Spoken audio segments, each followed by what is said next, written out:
بسم اللہ الرحمن الرحیم۔ السلام علیکم۔ حضرت بلال رضی اللہ تعالیٰ عنہ ان اولین لوگوں میں سے ہیں جنہوں نے شروع میں اسلام قبول کیا، جن کو دنیا میں ہی جنت کی بشارت دے دی گئی تھی۔ حضرت بلال رضی اللہ تعالیٰ عنہ مکہ میں پیدا ہوئے، جبکہ بنیادی طور پر آپ کا تعلق ابیسینا سے تھا، جسے آج کل ایتھوپیا کے نام سے جانا جاتا ہے۔ آپ حضور صلی اللہ علیہ وآلہ وسلم کے 3 برس بعد پیدا ہوئے۔ آپ کا پورا نام بلال بن ابی عباس ہے۔ ان کی والدہ کا نام روایات میں حمامہ آیا ہے۔ صحابہ اور روایات کے مطابق ان کا رنگ سیاہ تھا، قد اونچا اور کسی قدر دبلے پتلے تھے، لیکن جب صحابہ ان کی خصوصیات بتاتے تو کہتے تھے کہ وہ صادق قلب تھے، ایک ایسے انسان جنہوں نے سب کچھ محنت اور جدوجہد سے حاصل کیا، اور یہ سب اللہ اور اس کے رسول صلی اللہ علیہ وآلہ وسلم کی محبت کا نتیجہ تھا۔ آپ صلی اللہ علیہ وآلہ وسلم کی جانب سے حضرت بلال کو 2 لقب یا 2 خدمات عطا ہوئیں، ایک الخازن یعنی خزانچی، دوسرا مؤذن رسول صلی اللہ علیہ وآلہ وسلم۔ حضرت بلال رضی اللہ تعالیٰ عنہ کا تعلق بنی جہر سے تھا۔ ان کے والدہ ایک غلام تھیں جن کو امیہ بن خلف نے خریدا تھا۔ امیہ بن خلف اسلام کا سخت دشمن تھا۔ جب حضرت بلال رضی اللہ تعالیٰ عنہ اسلام لائے تو حضرت بلال رضی اللہ تعالیٰ عنہ پر ظلم کرنا امیہ بن خلف کا روز کا معمول بن گیا تھا۔ جنت حضرت بلال رضی اللہ تعالیٰ عنہ کا انتظار کرتی ہے۔ ایک مسلمان کی حیثیت سے ہم جنت کا انتظار کرتے ہیں، جبکہ خود جنت حضرت بلال کا انتظار کرتی ہے۔ ایک بار فجر کی نماز کے بعد آپ صلی اللہ علیہ وآلہ وسلم نے حضرت بلال رضی اللہ تعالیٰ عنہ سے پوچھا کہ تم ایسا کیا کام کرتے ہو؟ کل رات میں نے جنت میں اپنے آگے تمہارے قدموں کی آواز سنی۔ حضرت بلال رضی اللہ تعالیٰ عنہ نے جواب دیا، یا رسول اللہ صلی اللہ علیہ وآلہ وسلم، جب بھی میرا وضو ٹوٹتا ہے میں دوبارہ وضو کر کے 2 رکعت نفل ادا کرتا ہوں۔ ایک صحابی نے ایک بار حضرت بلال رضی اللہ تعالیٰ عنہ کو ایک حبشی عورت کا بیٹا کہہ کر بلایا، جو حضرت بلال رضی اللہ تعالیٰ عنہ کو گراں گزرا۔ حضرت بلال رضی اللہ تعالیٰ عنہ رسول اللہ صلی اللہ علیہ وآلہ وسلم کے پاس آئے، ساری بات بتائی۔ آپ صلی اللہ علیہ وآلہ وسلم نے ان صحابی سے فرمایا کہ تمہارے اندر اب تک زمانہ جاہلیت کی باتیں موجود ہیں۔ آپ صلی اللہ علیہ وآلہ وسلم نے فرمایا، میں جتنا ایک سفید عورت کا بیٹا ہوں، اتنا ہی ایک کالی عورت حضرت حلیمہ سعدیہ کا بیٹا بھی ہوں۔ ایک صحابی حضرت ابوبکر کی صاحبزادی جوان ہو گئیں تو ان دونوں کے صاحبزادے بارگاہ رسالت صلی اللہ علیہ وآلہ وسلم میں حاضر ہوئے اور آپ صلی اللہ علیہ وآلہ وسلم سے اپنی بہن کی شادی کے بارے میں مشورہ چاہا۔ نبی کریم صلی اللہ علیہ وآلہ وسلم نے فرمایا، بلال کے بارے میں تمہارا کیا خیال ہے؟ اس پر وہ دونوں بھائی خاموش ہو گئے اور واپس چلے گئے۔ دوسری بار اس غرض سے پھر حاضر خدمت ہوئے اور اس بار بھی نبی کریم صلی اللہ علیہ وآلہ وسلم نے سیدنا بلال حبشی کا ہی نام دیا۔ وہ پھر خاموش ہو کر واپس چلے گئے۔ جب تیسری بار اقدس میں حاضر ہوئے تو نبی کریم صلی اللہ علیہ وآلہ وسلم نے پھر سیدنا بلال حبشی کا نام تجویز فرمایا۔ اس بار بھی انہوں نے خاموشی اختیار کی تو نبی کریم صلی اللہ علیہ وآلہ وسلم نے انہیں خاموش دیکھ کر فرمایا، کیوں فراموش کر رہے ہو؟ وہ اہل جنت میں سے ہے۔ ایک دن نبی کریم صلی اللہ علیہ وآلہ وسلم کے اس فرمان کے آگے انہیں بخوشی سر تسلیم خم کر دیا اور بے حد خوش ہوئے۔ اس طرح حضرت ابوبکر صدیق کی صاحبزادی کی شادی سیدنا بلال رضی اللہ تعالیٰ عنہ سے ہو گئی۔ یوں سیدنا بلال حبشی کی ازدواجی زندگی کا آغاز ہوا، لیکن اپنے آقا صلی اللہ علیہ وآلہ وسلم کی خدمت کو اور دینی معاملات میں ہرگز اسے حائل ہونے نہیں دیا۔ سیدنا بلال حبشی رضی اللہ تعالیٰ عنہ کی زوجہ محترمہ بھی انتہائی نیک اور پرہیزگار تھیں۔ آپ کی پاک باز بیوی ہمیشہ شوہر کی اطاعت اور وفا کا عملی نمونہ پیش کرتی رہی۔ عام طور پر اہم امور میں سیدنا بلال حبشی کی دل جوئی اور خوشنودی کو اپنا مقصد حیات تصور فرماتی تھیں۔ اس خوشگوار زندگی میں بہت کم تلخی کے مواقع آئے۔ سیدنا بلال حبشی بھی بہت اچھے شوہر ثابت ہوئے۔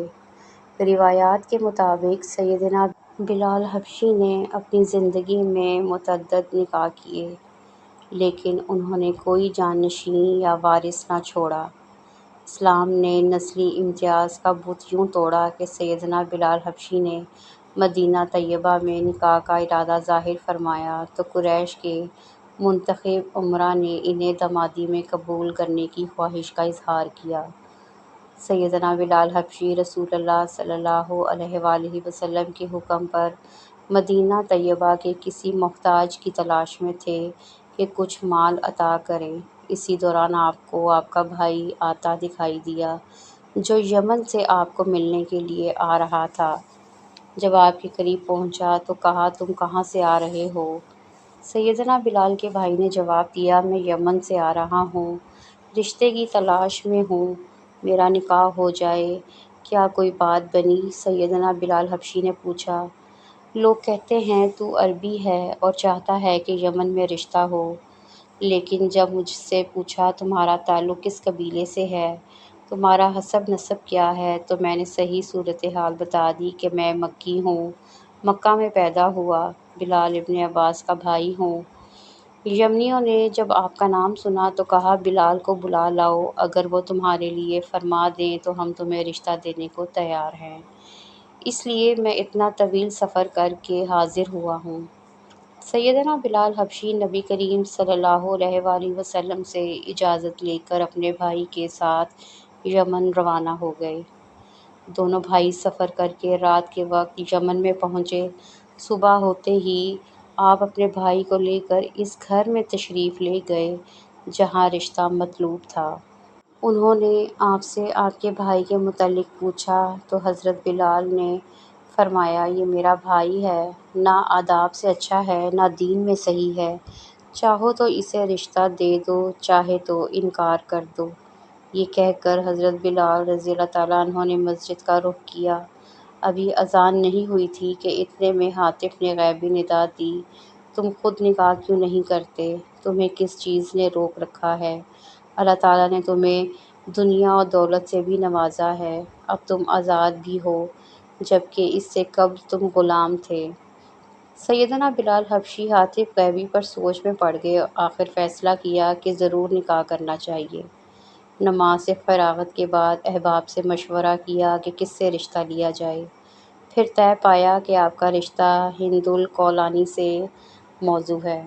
اب ہندو خولانی کے رشتہ داروں کے پاس تشریف لے گئے اور فرمایا، میں بلال ہوں، رسول اللہ صلی اللہ علیہ وآلہ وسلم کا صحابی ہوں، میں حبشی غلام تھا، گمراہی میں مبتلا تھا، اللہ نے مجھے ہدایت بخشی، اور غلام تھا، اللہ نے آزادی بخشی، رشتہ دے دو تو الحمدللہ، ورنہ اللہ کافی ہے۔ آل ہند نے عرض کیا، آپ ہمیں مہلت دیں تاکہ رسول اللہ صلی اللہ علیہ وآلہ وسلم سے عرض کریں۔ حضرت بلال حبشی مدینہ طیبہ پہنچ گئے۔ کچھ عرصے کے بعد یمنی بھی مدینہ طیبہ میں آ گئے اور مسجد نبوی صلی اللہ علیہ وآلہ وسلم میں آ کر بارگاہ رسالت صلی اللہ علیہ وآلہ وسلم میں عرض کیا کہ ہم یمنی ہیں۔ آپ صلی اللہ علیہ وآلہ وسلم سے سیدنا بلال حبشی کے رشتے کے متعلق پوچھنے آئے ہیں، کیونکہ بلال حبشی کا خیال ہے کہ وہ ہماری بہن ہند سے نکاح کریں۔ ہم نے ان سے مہلت مانگی ہے تاکہ آپ صلی اللہ علیہ وآلہ وسلم سے مشورہ لے لیں اور آپ صلی اللہ علیہ وآلہ وسلم کی کیا رائے ہے؟ پیارے نبی حضرت محمد صلی اللہ علیہ وآلہ وسلم نے فرمایا، تم کہاں اور بلال کہاں؟ تم کیا سمجھ رہے ہو؟ میرا بلال تو بہشتی ہے۔ اب ہند الخولانی کے رشتہ داروں کی آنکھ کھلی کہ حضرت بلال حبشی رضی اللہ تعالیٰ عنہ کو بڑی شخصیت ہیں، ان کے ساتھ رسول اللہ صلی اللہ علیہ وآلہ وسلم کا کتنا پیار ہے۔ اس لیے دفاع کی ٹھان لی، فوراً ہند کا رشتہ بلال کے ساتھ کر دیا۔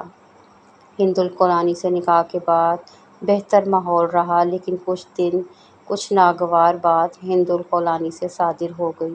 سیدنا بلال حبشی رضی اللہ تعالیٰ عنہ نے رسول اللہ صلی اللہ علیہ وآلہ وسلم کی کوئی حدیث بیان فرمائی تو ہند الخولانی نے تصدیق کی بجائے تکذیب کر ڈالی۔ سیدنا بلال سن کر آگ بگولا ہو گئے اور غضبناک ہو کر گھر سے باہر نکل پڑے۔ راستے میں رسول اللہ صلی اللہ علیہ وآلہ وسلم کی سیدنا بلال حبشی سے ملاقات ہو گئی۔ سیدنا بلال حبشی کے تیور بدلے ہوئے دیکھ کر نبی کریم نے فرمایا، بلال خیر تو ہے؟ حضرت بلال نے عرض کیا، یا رسول اللہ صلی اللہ علیہ وآلہ وسلم، میری زوجہ نے ایسے ایسے کہا ہے۔ رسول اللہ صلی اللہ علیہ وآلہ وسلم سیدھے ہند الخولانی کے ہاں تشریف لے گئے اور فرمایا، بلال گھر پر ہے؟ ہند الخولانی نے عرض کیا، نہیں۔ آپ نے فرمایا، تم نے میرے بلال کو ناراض کیا ہوگا۔ عرض کیا، نہیں یا رسول اللہ صلی اللہ علیہ وآلہ وسلم، وہ مجھ سے بہت پیار کرتے ہیں۔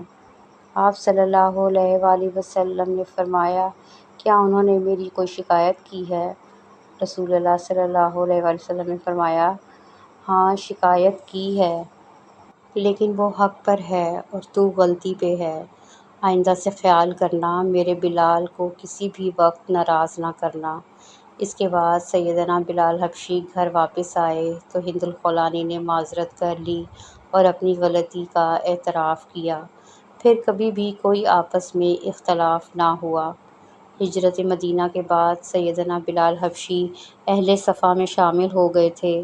اہل صفا میں سے اگر کسی کا نکاح ہو جاتا ہے تو مسجد نبوی کے چبوترے سے اپنے گھر منتقل ہو جاتا تھا۔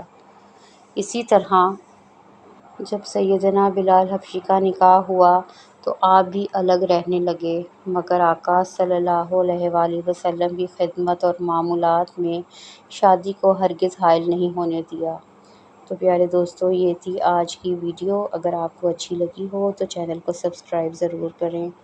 ملتے ہیں اگلی ویڈیو میں، تب تک کے لیے اجازت دیں۔ اللہ حافظ۔